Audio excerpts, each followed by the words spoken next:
Vince, tell the kids out there, what did you think of Casablanca? Do you want my honest reaction? Dude, this movie was Confessions of a Film Poser! Welcome to Confessions of a Film Poser. I'm Eli. And I'm Vince. Each week we finally watch a classic film that we've been pretending that we've seen but never actually watched. Today, it's Casablanca. Hold on, that doesn't feel right.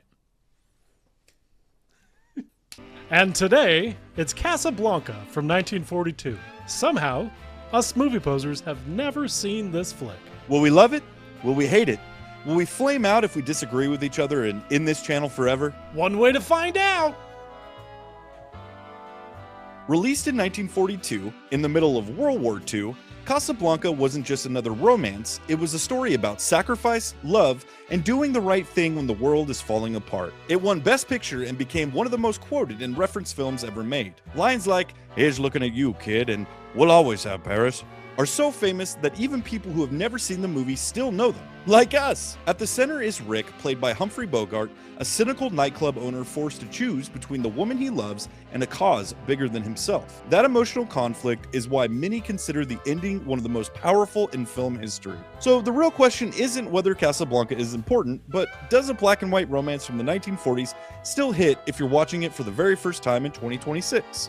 Let's find out. All right, dude, this week we have Casablanca. Sorry, I can't do this black and white thing anymore. Can we change it back? Yeah, I got you. All right, dude, that's better. This week we're watching Casablanca. I've never seen it. It's really simple why. There's just never been an entry point into this movie for me. It doesn't seem like a lot of action, a lot of adventure. This movie always comes up during Valentine's Day, and it is always just seemed like a lovey-dovey story. I know Humphrey Bogart is an absolute legend. I just watched Key Largo with him and Lauren Bacall, his wife, and that was pretty good. So I'm excited about, the bogey aspect of this movie. But we actually had some of our commenters say that this movie is better than Citizen Kane. And that intrigued me. And I decided, okay, we're going to watch it because I don't see how that's possible. This is not something that I would have added on this list. Like you said, the commenters shouted it out, so we're giving it a chance. This is a movie that you've heard of, I've heard of, everyone has heard of.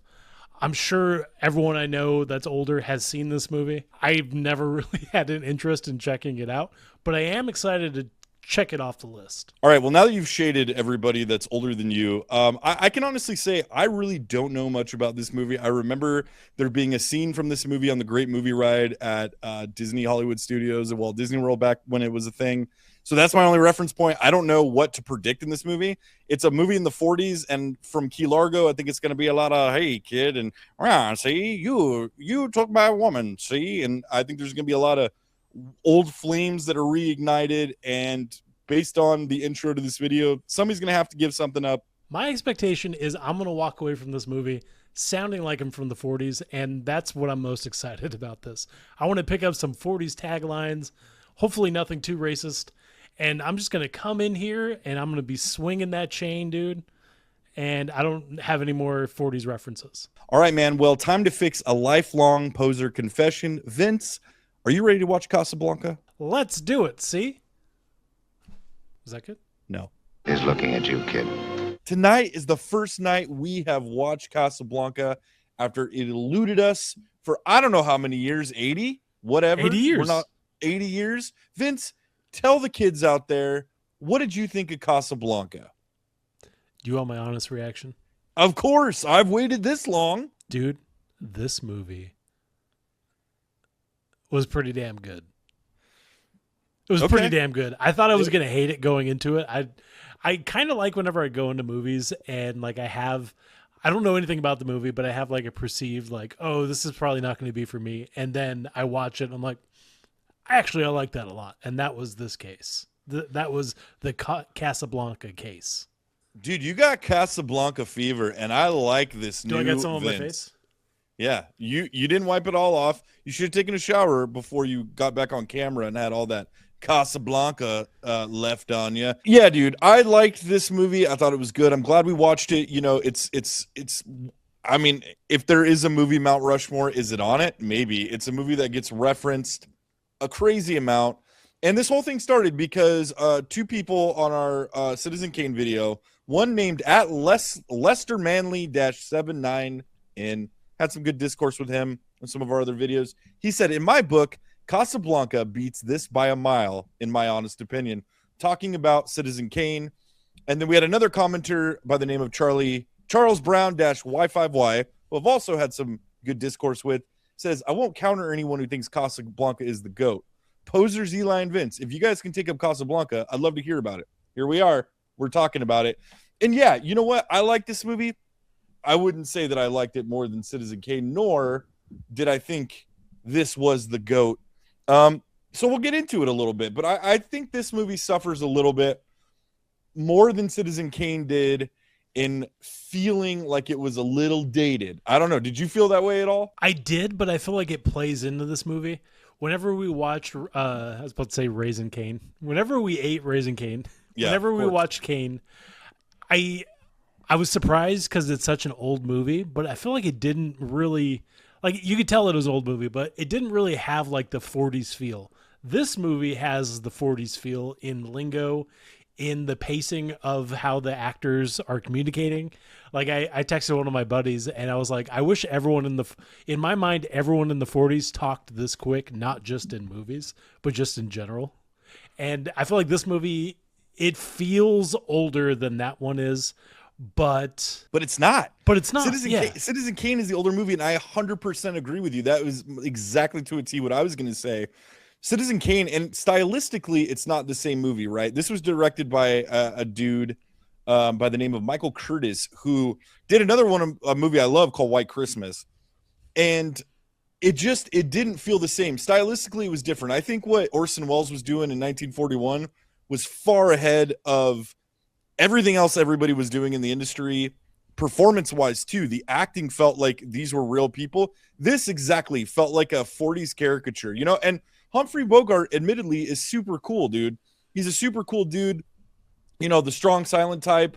One of my favorite sequences in this movie is the flashback between him and Ilsa when they're in Paris, because you start the movie with this stoic figure like Rick, who also has the coolest saloon I've ever seen in my entire life. So cool, dude. And it was like a hive of scum and villainy, and took place in a very vulnerable time period, which they was were just World War Russians II. and French, dude. They weren't that villain. Yeah, it was the world's hub to get away from occupied Europe, from the dirty Germans.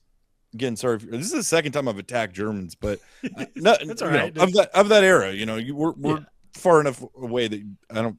You shouldn't. Those you Germans should feel bad.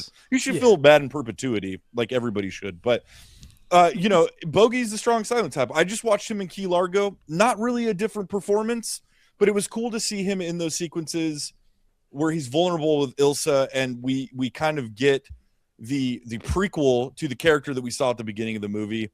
And that was the highlight for me, was that sequence was great. I felt like, you know, we had a conversation before we jumped on just about character work, and they, you know, about how a lot of great movies will introduce a character and they won't tell you much about it at the beginning. And then as the movie goes on, they unravel and they start tying loose ends. And this movie definitely does that. But for as cool as Humphrey Bogart is, I have to ask, is it just because the cigarette, like the cigarette and the hat and all that stuff? Yeah, the trench coat, but the cigarette, like, I would love to see a series of movies where people go back and digitally replace people smoking cigarettes, but they make them vape. And I don't mean vapes with like the like blue cigarettes that kind of look vaguely like a cigarette. Dude, the ones that are the hand cannons that are like when you take a rip off them, dude, and they smell like s'mores, or like, it's the most accurate, whatever the flavor is, it smells that way. So you're saying you want a Humphrey Bogart? I want a Humphrey Bogart, these past movies, and just put hand cannons, dude. Because, you know, imagine he's sitting there talking to Ilsa, and he's like, he's looking at you, kid. It's just the bubbles. Yeah, it's just the bubbles, and then it blowing these fat clouds, dude. And she's just looking at him like, this is the guy that I cheated on my husband with in Paris. He leaves her, but he blows into his hands and pushes it away. Yeah, dude. He does all the tricks and everything. Like, he's a competitive vapor. Oh, yeah. Yeah. I mean, hell, that might be cooler. I don't know. But yeah, it definitely that 40s era. You know what I'm saying? Because I found myself sitting here going like, man, I wish I could go back to that time. And it's really effective in that way. Like I've mentioned before, old movies are kind of like a time machine. And then I'm sitting there thinking about like, oh no, these people are all waiting to get out of like German occupied freaking Europe onto America or other neutral parts of the world. This isn't like a good place to be, but they just made it feel so lively. You know, the corruption back then just felt, I don't know, it felt safer. It felt safer. I feel like well, I'm gonna go further into Go run, dude. Go further. Go into I don't want to go further into like performances and lines, but the corruption in this was so blatant that it was almost refreshing. Where like the police captain guy is just upfront with everything that he does and just makes jokes about it the entire time, and I loved that. Everything is so stylized and cool. This movie definitely was that. I liked how they told the story. For me, it got a little bogged down. I will say this, and this is the one thing I took away from this movie, that I thought, like, everything I thought going into this movie was incorrect. I thought it was a love story, and it was essentially, but there was intrigue. There was like some spy stuff going on. There was obviously World War II. It reminded me of elements of like, this could be like an Indiana Jones movies. And I'm sure those movies were inspired by this, you know, what hasn't been inspired by Casablanca, but there was intrigue, dude. And there was like complicated relationships and a love triangle. And I thought that was great. But the number one thing that I noticed about this movie that kind of blew my mind was the pacing. As soon as this movie starts, dude, it goes. It's going, dude. And you basically, you got to keep up. Like, they expect you to be smart while you're watching this movie. Yeah, and that goes in the pacing of the way that the dialogue goes, but then also the jokes. And there's a lot of jokes in this movie, and there's no, yes, like, the punchline is there, and then it's off to the next thing. But it's still super funny. There were so many parts of this movie that I like chuckled because I was like, oh, that was good. Dude, Rick has so many one-liners that he's just being a smart aleck and like goes over the heads of the people, or it's like a playful banter. It's like he's talking to these horrible people, and he's just got this like cadence to him, right? And you know, he's a gun runner, and he's fought, and he's a freedom fighter, you know, a scorned freedom fighter. It made him who he was until he met Ilsa, and then he realized, you know what, I'm just gonna look out for myself. But the pacing was great until it wasn't. I feel like it definitely hits a snag right around the point where you realize, or he realizes, that she's married. It drags a little bit because at this point we know what it is. We know where we're off to. And it just, for me, it snagged a little bit. You know, this movie wasn't very long. It was an hour and 42 minutes. I felt like it was a tight hour and 42 minutes, but there was a good 10, 15, maybe even 20 minutes where I'm like, okay, this is dragging a little bit. But the third act is great. And obviously the conclusion that Rick comes to, where he's going to sacrifice himself and his well-being for Ilsa and his love for Ilsa and the greater good for Laszlo and the freedom fighters that are, you know, he's a journalist, so his words mattered and they influence people. And there's also a great sequence when they're in Rick's saloon where he like rallies people to sing, like, I don't know, it's like a French musical scene, dude. It was like a French call to arms, or maybe it's the French national anthem. I don't know. Forgive me if I'm stupid and I don't know. Guilty as charged. But that scene was great, and he just pisses off the Germans, dude. And so that was cool. There's also a sweet slap fight, which I feel like every 40s movie needs a good slap fight. I prefer when it's man on man. I don't really like the old movies where it's man on woman, because she doesn't really get to hit back as much. This one was man on man, and I appreciated it. I mean, yeah, dude, I would have just assumed you meant man on man. I like watch some of these old movies, dude. There's a lot of slap fights, and they're all one-sided, dude. I know, but why we went away from slap fighting, like why we brought fists and weapons into it? Because I was watching this going, I'd love to have a saloon where we permitted slap fights, and you know, everybody knew the rules. Like, you have a problem, you step in line, somebody's dancing with their girl, and you want to slap them up. That gives you nowhere to go. It doesn't escalate. Hey. You got, and slapping's back in vogue, dude, now with all the slap fighting championships. I was about to say, it would be sweet to have a bar that has those slap fight tables where you have like one arm grip and you're just ready to go. I'm with you. I do want to bring up one part of this movie that we need to talk about. Okay, well, is this play into your favorite scene of the movie? This has nothing to do with any of the segments. I want to know why there's so much slander for the garlic eaters in these old movies. Yeah, and you're of Italian descent. I am, dude. I'm allowed to say garlic eaters. You are, and it's the second movie. I think the other one was It's a Wonderful Life, and I had never heard that phrase. I'm not even sure if it's a slur, dude. I think everybody's a garlic I'm taking offense, but I don't know if it's you setting me up to have all this anti-Italian slander or if it's the YouTube commenters. But either way, I'm going to figure this out. Throw a garlic. By the way, throw a garlic eater slab right now in the comments, dude. I'll make sure Vince sees it. And it's the Italians, so What I are you don't gonna know. do? You know? Well, I don't even think the AI overlords are looking at that. You know what I mean? They're gonna look at his mustache and go, pass. Let's Let it move pass. on. He Let it deserves it. pass. Yeah, I guess I missed that line. Where was that? Well, no, just in the way that the one Italian guy in this movie was just sucking up to the Germans and like just constantly talking and no one was listening to him. I was pissed, dude. I felt heard and also not heard at the same time. So you're mad at historical accuracy then? Yeah, That's what I'm hearing. I'm That's what you're mad that at. they are representing my people for who they are rather than what they should be perceived as. You know what? Spoken like a true garlic eater. Thanks, dude. You mentioned this movie was funny. What are some of your favorite lines from the movie? I have a couple that I thought were really funny. I have two. Not necessarily, this isn't going to be necessarily like the funniest line, but I chose this one as my favorite line of the movie. I thought it was so good. It goes back to Captain Luis. How do you say his last name? Renault. Renault. I don't think you pronounce the T. Renault. Yeah, again, we're posers when it comes to movies, even more posers when it comes to French language. One of my favorite lines in the movie is whenever they're betting on if Laszlo was going to leave, and he's like, "I'll bet you $20,000," and then the captain said, "Make it 10. I'm only a poor make it 10. I'm only a poor corrupt official." I messed it up. He's all, "I'll bet you $20,000," and the captain was like, "No, make it 10. I'm only a poor corrupt official." And I thought it was so good, dude. Dude, that's good. That kind of let me piggyback one of my lines, because one of my line was when he's talking to Peter Lorre, who's got a great voice, like straight up horror voice. And we need to shout out the cast because this cast is pretty dope. But yeah, who's Peter Lorre? Peter Lorre was the guy that stole the transfer passes or the visas or whatever they were to get them to Portugal. Gotcha. And so he talks like this.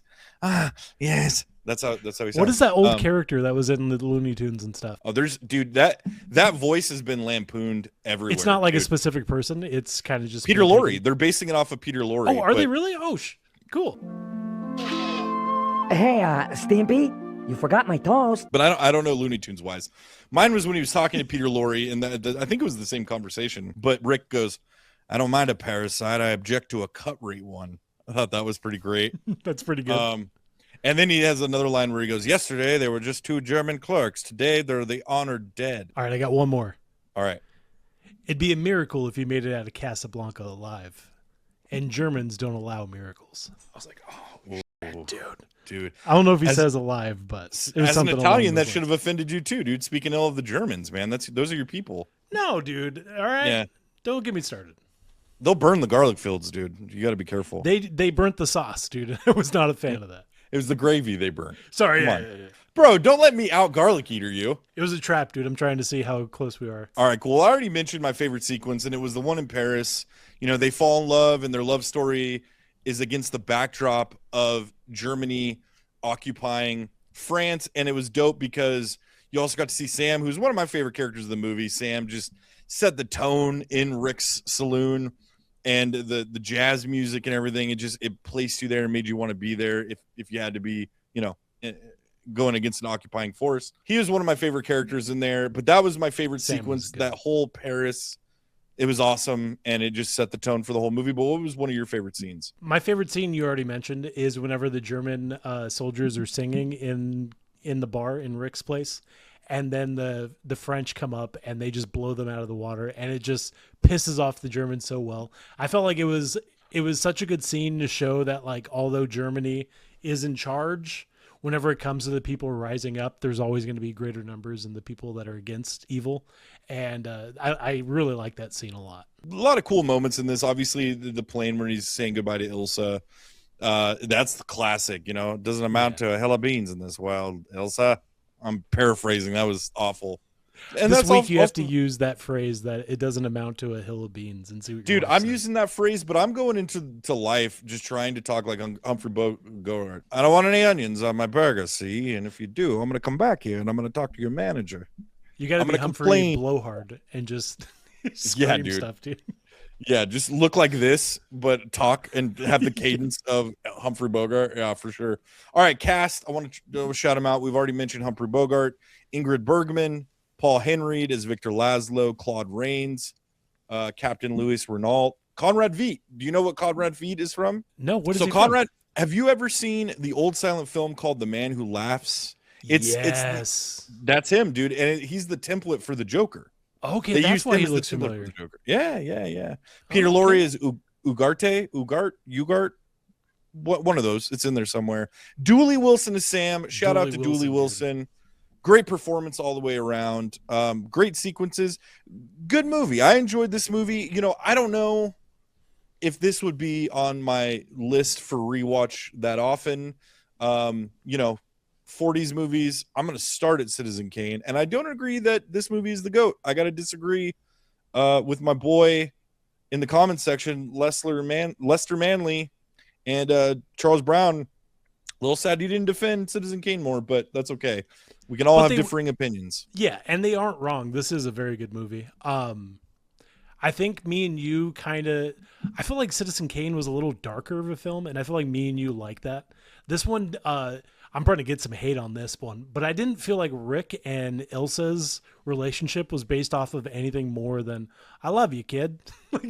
What did they talk about outside of saying like, "Oh, I love you too. We should we'll run away later." Like there was no like what. I mean, Ilsa is a resistance fighter, dude. Yeah, like have to, like there is that, and she's a smoke show, but still like. What were they saying to each other outside of these scenes? Like, what made them love each other so much? But that's Paris, bro. They'll always have Paris. He says it in the end. That's the thing. What happened in Paris. That's his rosebud, dude. Is Paris? Like, if I have to use a Citizen Kane reference, that's his rosebud, dude. And that made sense to me. The love complicated things. The love got in the way. Like, who falls in love during occupation, dude, and escaping concentration camps? And that got in the way. But you know what? It led to the greater good and the overall outcome, which is a human story, because humans are at their best will sacrifice themselves for their friends and the people that they love in a Christ-like way. And that's what Rick represented, dude. He was redeemed through his actions. And I appreciate it for that. I loved it for that.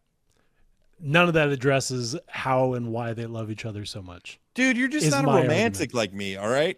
She didn't make him the sauce, the gravy, dude. I want more from the characters so I know like that they absolutely love each other.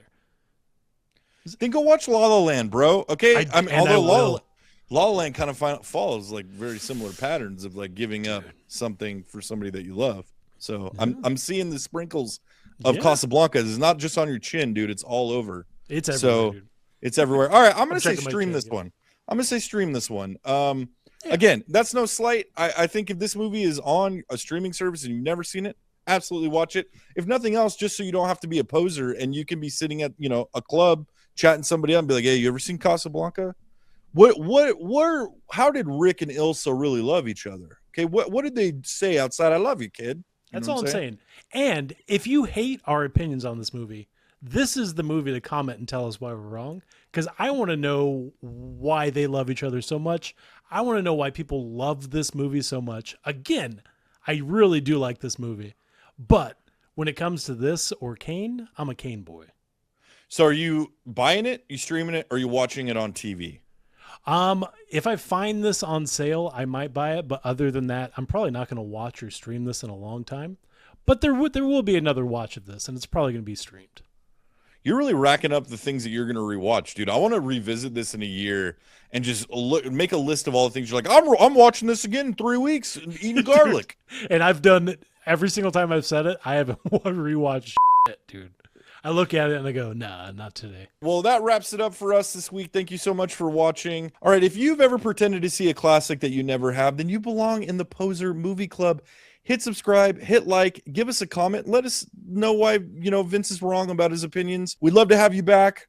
Thank you so much for joining us. Vince, thanks for watching Casablanca with me, dude, you old garlic eater. Confessions of a Film Poser.